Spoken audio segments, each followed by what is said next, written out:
name is Kathy, and today I'll be continuing the talk on Feng Shui. Today we'll continue the study of symbolic decorations, specifically on crystals. But before I do this, I wanted to let you know that because I have a great many videos now on many different topics, that I've decided to make several different video playlists so that it's easy to find the videos of greatest interest. So please check out my playlist page. When learning the principles of Feng Shui, I like to approach the subject as if the knowledge were placed on an ever-descending spiral that moves ever deeper into the understanding of Feng Shui. First, we explored what Qi is and the different types of Qi. Then we moved around the spiral of knowledge again at a deeper level and explored the concepts of Yin and Yang.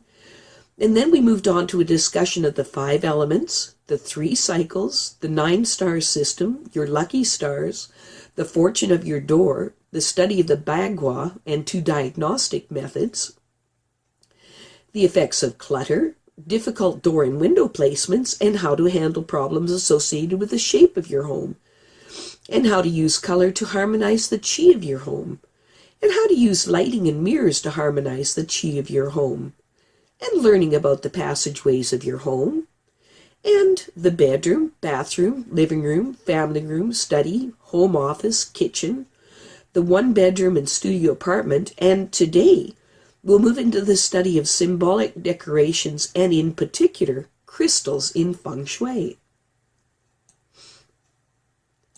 Before using a crystal, it should also be cleansed to remove unwanted or negative energies that may have been picked up through previous handling.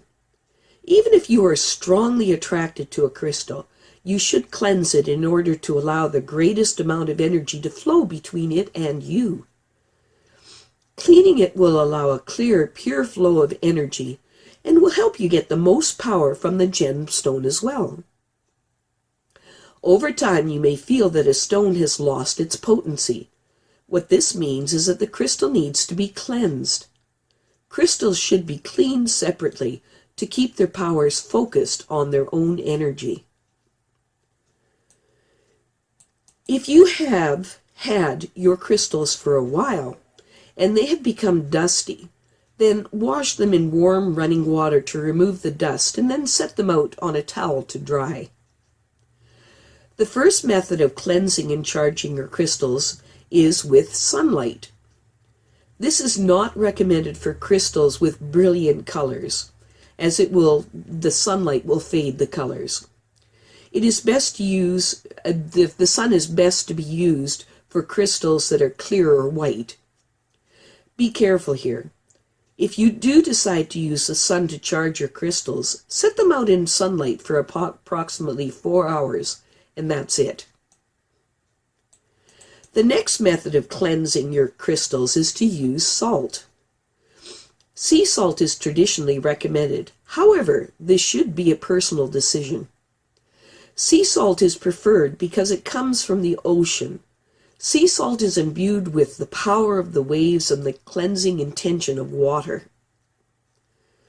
Another decision about salt cleansing is whether to do it wet or dry. If you decide to wet cleanse your crystals, add a tablespoon of salt to a cup of water. You may start with warm water to dissolve the salt, but let it cool before bathing the crystals. Water that is too hot may cause the crystals to crack and fracture. Use a glass of ceramic container and avoid plastic or metal, as these tend to leach some of their own properties into the water. Allow the crystals to soak overnight, then dry it with a soft cloth. If you decide to opt for dry salt cleansing, you'll need a container deep enough to fill with enough salt to bury the gemstones. Then place the crystals in the salt point down, facing Mother Earth, and leave it overnight. Another good way to cleanse a gemstone is by moonlight. This takes a little longer, but if you want to activate the power of the moon, it's worth the wait. What you do is find a windowsill in your home that gets several hours of moonlight during the full moon. Place the crystals on the windowsill for 3 nights, beginning with the night before the full moon, and the day after the full moon. You can also place your crystals on a porch or safe place outside. This is even better, as the moonlight is not impeded by window glass. To recharge the crystals after the initial cleansing, you can simply use the light of the moon on the one night of the actual full moon to give the crystals a booster shot of energy. Another way to cleanse and charge your crystals is to ring bells or tuning forks around them to activate them. This is a very effective and fast way to energize crystals, especially if you have a lot of them. Chanting over them is another good method of cleansing and activating them as well. A fast way to cleanse a crystal is through the act of smudging. How you do this is to take a fireproof bowl or seashell and burn a little sage, cedar, or mugwort, and then pass the crystal through the smoke. You don't need to generate thick clouds of smoke here for this. A gentle wafting will do nicely. You can also add a few lavender flowers for a calming effect. After cleansing a new gemstone, take time to sit with it, cradle it in your hands, and welcome it into your life. Be open to the energy of the crystal, and especially a connection to it with your own energy. Once you've done this, pass along your intentions for it. How you do this is to think of how you want to share its energy in your home and call on its powers. Another method of charging your crystals is to run Reiki energy into them. How you do this is to gently hold the crystals between both your hands and run the Reiki energy into it. Once the energy is running, you can then pass along your intentions for the crystal. Just think of how you want to share its energy in your home and call on its powers. When using Reiki to charge your crystals, you may find that the intensity of the energy flow will cause small fractures in the crystals that produce rainbows. You may not like this. If you don't like this, then use one of the other methods of charging your crystals. As for me, I love the rainbows as it creates an extra special positive energy flow. There are several ways in which crystals and gemstones can be utilized in Feng Shui. The first one is to use crystals for protection and energization. The next one is using gemstones to invoke elemental balance in order to provide a healthy atmosphere environment for yourself and your family. The next way is to utilize the crystal's color in order to change your life and aid in healing. Before learning how to employ these crystal methods, it's important to understand the basics of traditional Chinese Feng Shui and how gemstones and crystals originally figured into it. When beginning to assess the use of crystals in Feng Shui, it's important to first take your time and assess your environment.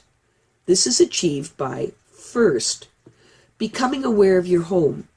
Assess your surroundings for sources of negative energy. Next, you decide on how to handle problematic issues, making adjustments to correct and protect against negative energy. And lastly, you activate the qi. Try enhancing the positive energy flow. Performing Feng Shui on a room or an entire house or apartment does not mean that you have to change your complete decor, rearrange all your furniture, or bring in a bulldozer to clear away accumulated clutter. In many cases, it can be as simple as rearranging a few things or introducing a new object or two into a room. The key to success is to start small. Don't try to take on the whole house at once. Instead, begin with one room or one area within a room. Take your time. Change things mindfully. Then take time to live with it to assess how it affects you. If one thing doesn't work, try something else until you find what is right for you. What works for a friend or relative may not work for you because everyone's personal energy is unique. Don't be afraid to try something completely different if your heart of hearts tells you that it's right for you. It is important to maintain awareness of the good feng shui you create, because this is a dynamic process. Energy flow changes with the weather and the seasons, just as your own energy may change. Most people feel more bright and cheerful on a sunny spring day than on a wet winter evening. Our personal dynamics change, and so do our homes. In next week's video, we will discuss how to handle poison or secret arrows. I have a great many videos now on many different topics, and so I decided to create several different video playlists so that it's easier to find the videos of greatest interest. So please check out my playlist page. Well, that's it for now. To stay up to date with my latest videos, make sure to subscribe to this free YouTube channel by clicking the red subscribe button right below this video. Take care.